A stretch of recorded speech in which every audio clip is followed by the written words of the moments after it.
na-stuck kami sa gitna ng bundok for almost 4 hours na walang taong dumadaan, kahit sino. Buti na lang may isang dumaan. Kaya namin masurvive yung everyday namin. So, buti na lang masisipag din yung parents ko na kahit papaano na-feel nila sa amin na hindi tayo mahirap. Yeah. So, nagbubuhat ako ng mga gamit, ako yung taga-video niya, or taga-ano ng mga crowd. Ganun ako nagsimula. Yung vision kasi na nakikita mo sa sarili mo, vision mo yun. Ikaw lang ang nakakita. Yes. Hindi mo nakita yun, hindi mo nakita yun. Saka Ako ikaw lang, ang nakakita nun. ikaw lang So, magpapatupad. gagawin ko siya because may nakita akong vision, may nakita akong mangyayari dito na hindi nakita ng iba.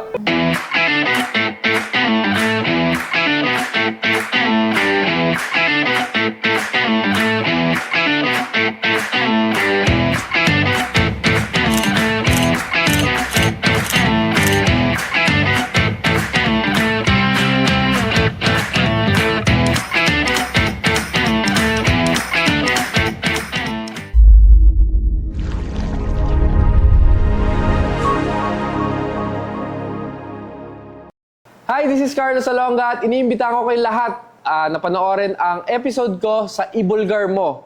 Siyempre, mapapanood yan across all social media platforms, Facebook, YouTube, TikTok, ngayong season.